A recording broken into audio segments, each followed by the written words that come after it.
Hello class, welcome back to biology. So we have been talking about plant structure. We've discussed their organs. And as you know, organs are made of tissues and tissues are made of cells. So let's get a little deeper into our plants and talk about what types of tissues they have and what types of cells they have. There are three types of tissues. There is dermal tissue, vascular tissue, and ground tissue. And those three tissues make up roots and stems and leaves. All of those structures are made of of those kinds of tissues. These tissues form a tissue system that is continuous throughout the plant. So if you look at this plant, you can see the blue goes all the way from the roots all the way up, the stem, the leaves. That's your dermal tissue. Kind of similar, you could compare it to skin in people. You can see the purple. This is the vascular tissue. Goes all the way up through all these systems. So that's a continuous tissue system. Although what exactly those tissues are going to look like, the characteristics, their relationships to each other will be a little bit different because obviously a leaf is going to be different from a stem or from a root. Dermal tissue is the outer coating of a plant. It is protective in non-woody plants. So this would be your flowers, your grasses. It's usually just a single tissue layer called an epidermis. Just like in a human epidermis, it's a layer of tightly packed cells. It can also produce a waxy cuticle, and that waxy cuticle will cover the epidermis. It protects the plant from water loss, similar to how we have wax on our skin to protect us from water loss. In older woody stems and woody roots, the protective outer layer is called the periderm. The periderm is in place of the epidermis in those woody plants. The dermal tissue of roots will include root hairs that will increase surface area for water absorption. In leaves, there are guard cells which open and close the stomata. If you remember, stomata are what allow gas exchange and water regulation. So they open up to allow carbon dioxide in or oxygen out. They close to conserve water. And leaves have trichomes. Let's talk about trichomes for a minute. So these little bumpy things here, these are all examples of trichomes. So these ones that kind of look like hairs, they kind of make it hard for an insect to walk around that plant, so it's less likely to get damaged by an insect. These other ones can produce oils or chemicals that keep herbivores off of it. Trichomes can help prevent water loss and help protect from sunlight damage. The next type of tissue is vascular tissue, and vascular tissue could be compared to the vascular system in a person. This is what carries liquids through your body. There are two types of vascular tissue in plants, xylem and phloem. We've already discussed these, so I hope you're already comfortable with these terms. Xylem carries water and minerals from the roots up the plant. Phloem takes sugars from the leaves where they're being made to the rest of the cell.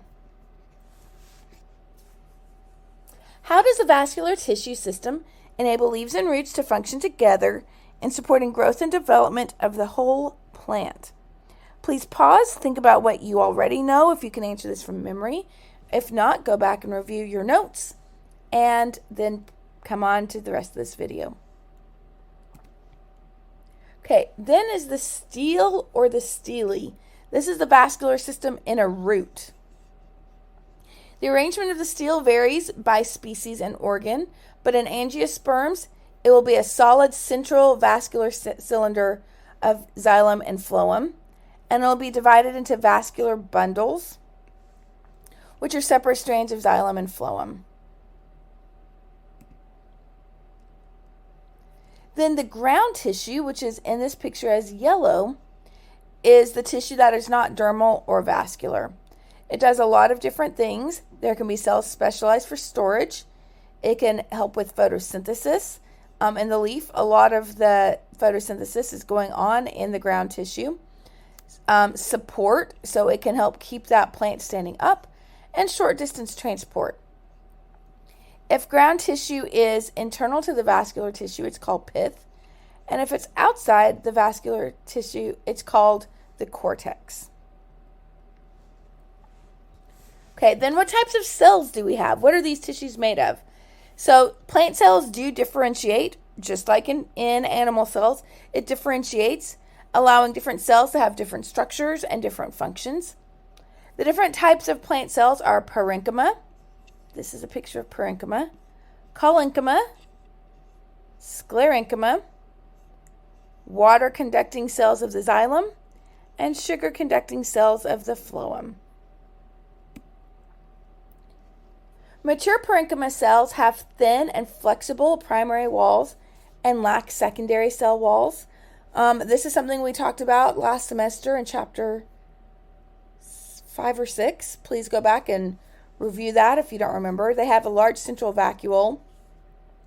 So because they're thin and flexible, they allow the plant to be able to do things like bend in response to the wind and not break. That large central vacuole also helps them to stay turgid, to keep the plant upright. In parenchyma cells, most metabolic functions of that plant are going to be performed. And these cells retain the ability to divide and differentiate. Collenchyma cells are cells that will be grouped into strands. They help give support to young parts of the plant shoot, although they will be replaced by another cell type in older parts. They have thickened cell walls, although it's not evenly thickened, they're unevenly thickened. And at maturity, they are living. And they are able to provide flexible support without restraining growth. Then sclerenchyma cells are rigid cells. They have secondary cell walls that have not only carbohydrates but also lignin that gives them additional support.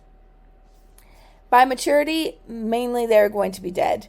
And they just function to have those rigid cell walls that support the plant. This is what you see in more woody or older parts of the cell.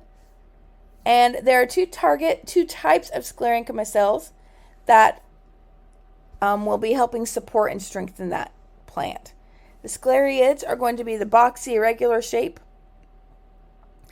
They're very thick and lignified secondary cell walls.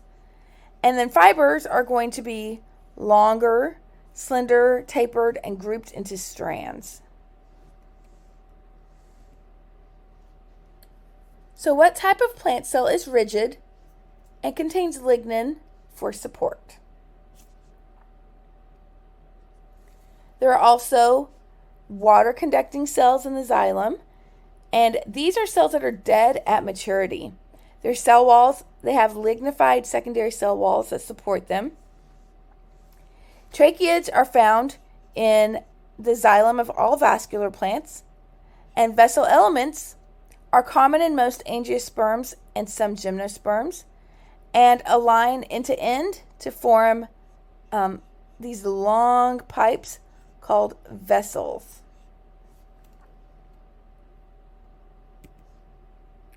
Then the phloem are cells that conduct sugar.